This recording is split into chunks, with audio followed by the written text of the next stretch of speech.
Hello friends, good evening. आज Nifty में हमने एक गैप अप ओपनिंग देखी, पर ये वही लेवल्स थे जहाँ से हमें बार बार एक रेजिस्टेंस का सामना करना पड़ा था। आइए आपको दिखाते हैं डेली चार्ट पे। लेके चलते हैं आपको डेली चार्ट पे। ये पहला रेजिस्टेंस 2 जनवरी को, उसके बाद ये दूसरा 5 जनवरी को, फिर ये 8 जनवरी को, फिर ये इसने फिर वहाँ से रिजेक्शन दिया 17 जनवरी को, फिर एक और रिजेक्शन 23 जनवरी को, फिर कल का फिर रिजेक्शन आया था 29 जनवरी को, और आज 30 जनवरी को फिर से रिजेक्शन मिला। तो ये जो मल्टीपल यहाँ पे जो रेजिस्टेंस बने हुए हैं, इनके चलते निफ्टी ने आज वो लेवल पार नहीं किया और वहाँ से हमें फिर प्रॉफिट बुकिंग देखने को मिली, जो कि 21,500 के पास ले गई निफ्टी को। अब क्या लगता है, अब जो पहला ड्यू सपोर्ट बचता है वो कल का लो है जो 21,450 के आसपास बनता है। उसके बाद जो बड़ा सपोर्ट बन के आएगा वो वही आएगा जो हमने मल्टीपल जहाँ पे सपोर्ट लेने की कोशिश करी थी, 21,250। तो 21,250, 21,350 मोटा मोटी आपकी 100 पॉइंट की रेंज आपका सपोर्ट का काम करेगी। ऊपर 21,650 से 21,750 ये रेजिस्टेंस का काम करेगी। 21,750 के ऊपर डिसाइसिवली निकल के ट्रेड करता है और 21,800 के पार हमें तेज़ी देखने को मिलेगी, उससे पहले हमें तेज़ी देखने को नहीं मिलेगी। बैंक निफ्टी में कल कंसोलिडेशन हुआ। आज की जो ट्रेडिंग रेंज थी उसी ट्रेडिंग रेंज में जहाँ पे कल कंसोलिडेशन हुआ आज भी वहीं हुआ। तो निफ्टी में बेसिकली देखा जाए तो कोई ट्रेडिंग रेंज नहीं है। कल की जो भी तेज़ी थी वो आज प्रॉफिट बुकिंग में तब्दील हो गई। आने वाले दिनों में बैंक निफ्टी में 45,000 और 45,100 ये स्ट्रॉन्ग सपोर्ट का काम करेगा, जो कि कल का लो था। ऊपर 45,600 के ऊपर निकलने पर हमें 45,800 और 46,000 इन दो लेवल्स के लिए बैंक निफ्टी में बाइंग करनी है। पर उसके लिए 45,650 के ऊपर डिसाइसिवली निकल के ट्रेड करें आर्ली चार्ट पे, उसके बाद ही हम ट्रेड लेंगे बैंक निफ्टी में बाय का for the target 45,800 46,000। Till then वो भी बाउंस आता है तो एक सेलिंग अपॉर्चुनिटी होगी 45,100 45,000 के लेवल्स के लिए। बजाज फाइनेंस में आज जो रिज़ल्ट थे वो काफ़ी ख़राब थे, मार्केट को पसंद नहीं आए और वहाँ से बजाज फाइनेंस में एक बड़ा शेयर बैंक फिन निफ्टी का होने के चलते और एक्सपायरी के चलते एक बड़ा हमें करेक्शन देखने को मिला। 20,450 के लेवल्स के आसपास से करेक्शन देखने को मिला और 20,250 तक के करेक्शन को उसने पूरा किया। तो कल जो तेज़ी बनाई थी हमने वो आज पूरी प्रॉफिट बुकिंग में तब्दील हो गई।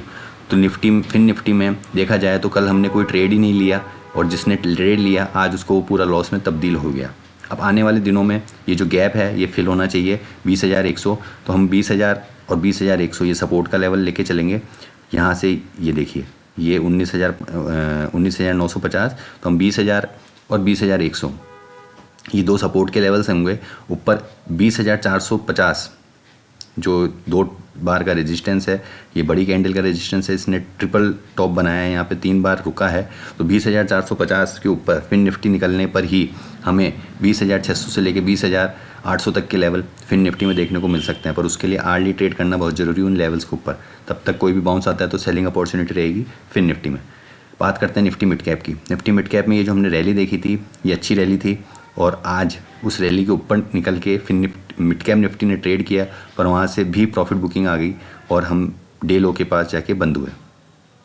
अब क्या लगता है, आर्ली चार्ट में देखते हैं तो ठीक ही है, चार्ट में कोई ख़राबी नहीं है, चार्ट में मजबूती है। कल जो हमने ये तेज़ी देखी थी, बड़ी जो ग्रीन बार बनी थी उसका 50% भी हमने कवर नहीं किया है। तो मिड कैप निफ्टी में अभी भी सपोर्ट की रेंज है। सपोर्ट की रेंज मैं आपको बता देता हूँ।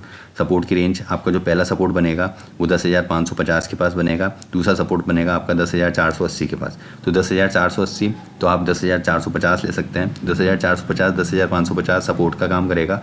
ऊपर ये जो टॉप बनाया था आपने 10,750, इसके ऊपर निकलने पर ही हमें फ्रेश तेज़ी निफ्टी मिड कैप में देखने को मिलेगी।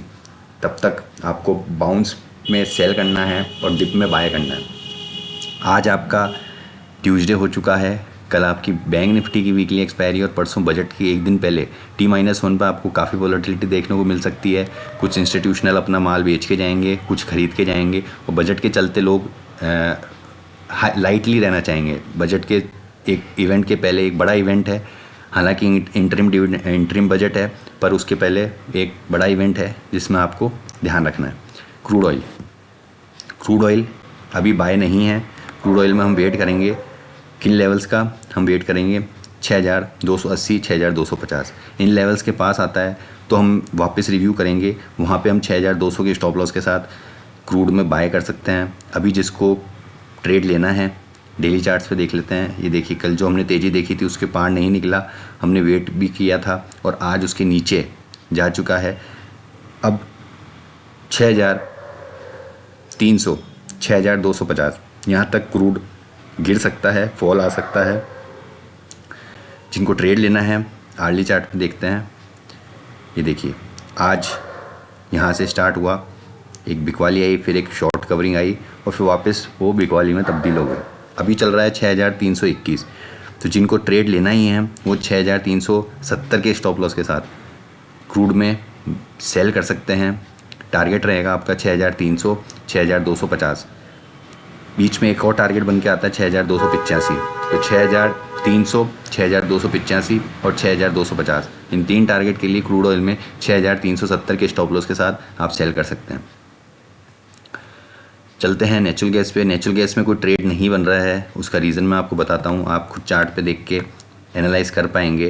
ये देखिए ये कल और आज के ट्रेड में कोई वॉल्यूम नहीं है, बार बड़ी नहीं है और पूरी एक रेंज जो बन के आ रही है वो 181 से लेके 181 से लेके 171, 10 रुपये की रेंज में 2 दिन से नेचुरल गैस घूम रहा है। तो इसमें हम ट्रेड नहीं लेंगे, एक डेड कैट बाउंस आना चाहिए क्योंकि ये बहुत बड़ा गैप है, इस गैप को फिल होना ज़रूरी है। इस गैप को फिल होने पे तब हम वहाँ पे एनालिसिस करेंगे, वहाँ पे कोई ट्रेड बनता है तब हम ट्रेड लेंगे। अभी क्रूड में नेचुरल गैस में कोई ट्रेड नहीं है। ये कुछ हुआ था मेरा इंडेक्स पे, स्टॉक कमोडिटीज़ पे। बने रहिए हमारे चैनल के साथ, शेयर सब्सक्राइब करना ना भूलें। एक बड़ा इवेंट आ रहा है बजट का और उसके बाद आ रहा है इवेंट जनरल इलेक्शंस का। तो उस इवेंट्स को ध्यान में रखते हुए आपको मार्केट पे अपना व्यू बनाना है और इलेक्शन से पहले लाइट रहना है। इंडिया विक्स भी काफ़ी बढ़कर आ चुका है, 16 तक आ चुका है। डॉलर इंडेक्स की बात कर लेते हैं। डॉलर इंडेक्स 103 के आसपास है, ठीक है, कंफर्टेबल है। 103, 102 के नीचे ही हमें तेज़ी देखने को मिलेगी इक्विटी मार्केट में। मिलते हैं कल आपसे इसी चैनल पे, तब तक के लिए टेक केयर, गुड बाय।